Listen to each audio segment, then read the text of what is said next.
सबको जय मसीह की। मैं जसपाल परमेश्वर का वचन लेकर एक बार फिर आप लोगों के सामने उपस्थित हुआ हूँ। आज का मेरा टॉपिक है भटकना। आप लोग मेरे साथ निकाल सकते हो भजन संहिता 119 का 10। लिखा है, मैं पूरे मन से तेरी खोज में लगा रहूंगा, मुझे तेरी आशा की बाट से भटकने ना दे। भटकता कब है आदमी? में दो तरीके से भटकता है।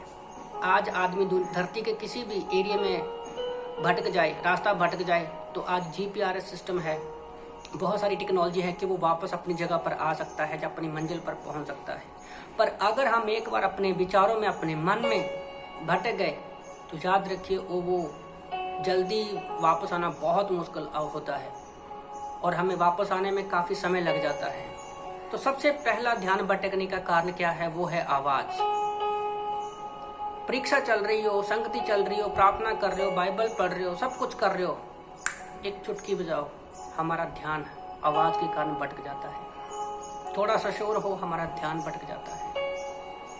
हम बैठे हैं, सो रहे हैं, एक आवाज़ हमें जगा सकती है और हमारा ध्यान भटका सकती है। उत्पत्ति की किताब अध्याय 3 1-6 में हम देखते हैं कि आदम और हवा ने शैतान की आवाज़ को सुना और वो भटक गए। उन्होंने फल को खाया और पूरी दुनिया में पाप फैल गया। दूसरा जो तरीका है भटकने का, वो है हमारे विचार। परमेश्वर ने हमारे मन में विचार आना कोई बुरी बात नहीं है। हमारे मन में अच्छे बुरे ख्याल आते ही हैं, बुरे विचार आते भी हैं मन में, तो वो गलत नहीं है। पर वो पाप तब बनता है जब हम उसके ऊपर मनन करते हैं, उसके ऊपर सोचते हैं। और शैतान की यही इच्छा रहती है कि हमारा जो ध्यान है, हमारे जो विचार है, उनके ऊपर हम लोग सोचे और हमारा वो ध्यान भटकाना चाहता है।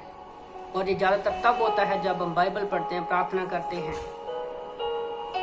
और उसी समय वो हमारा क्या है, ध्यान भटकाना चाहता है। सभा में बैठे हैं, मीटिंग में बैठे हैं, तब भी वो हमारा ध्यान भटकाना चाहता है, आवाज़ के द्वारा और विचारों के द्वारा। तो हमें इन विचारों में भटकना नहीं है। आज हमारे पास परमेश्वर का वचन है कि वो हमें भटकने से रोक सकते हैं। यीशु मसीह हमारे पास एक अच्छी एग्जाम्पल है कि वो लोगों को भटके लोगों को बचाने के लिए आया। एक अच्छा चरवाहा 99 भेड़ों को छोड़कर एक जो भेड़ खोई हुई है उसके पीछे जाता है, उसको भटके हुए भेड़ को वापस लेकर आता है। यीशु मसीह ने वो अपना कार्य पूरा किया और आज वो स्वर्ग में बैठे हैं। और याद रखो, हमें लोगों को भटकने से रोकने के लिए परमेश्वर ने धरती पर रखा है, और हम लोग अपने सामर्थ्य में लोगों को भटकने से नहीं रोक सकते, क्योंकि अफिसियों की किताब अध्याय 6:12 के अनुसार हमारा जो युद्ध है वो आत्मिक युद्ध है, मांस और लहू का नहीं है। हमारा इस संसार के प्रधानों से, हाकिमों से है, दुष्टात्माओं से है, शैतान से हमारा युद्ध। तो लोगों को भटकाने के लिए वो हर एक चाल चलता है शैतान।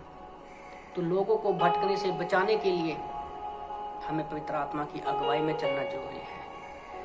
कंटिन्यू सिर्फ बाइबल पढ़ना ही जरूरी नहीं है। भटकने से बचने के लिए उनके ऊपर मनन करना, पहले वचन को पढ़ना, समझना और मनन करना, फिर अपनी ज़िंदगी में लागू करना जरूरी है। अगर ये हम काम करते तो कभी भी हम लोग नहीं भटकेंगे। यिर्मयाह 3:23 में और 31:22 में प्रभु कहते हैं भटके लोगों को कि वापस आ जाओ, मैं तुम्हारा स्वामी हूँ। तो मैं आप लोगों को उत्साहित करना चाहता हूँ कि शैतान के द्वारा दिया हुआ परिस्थितियों का, बीमारियों का, परेशानियों का चश्मा अपनी आंखों के ऊपर लगाकर मत रखो। वो हमारा ध्यान भटकाना चाहता है। उस परिस्थितियों के चश्मे को निकाल के साइड में रख दो, ताकि हम परमेश्वर के वचन के द्वारा भटकने से बचें और लोगों को भटकने से बचाएं। तो इन वचनों के द्वारा प्रभु आप सबको आशीष दे। आमीन।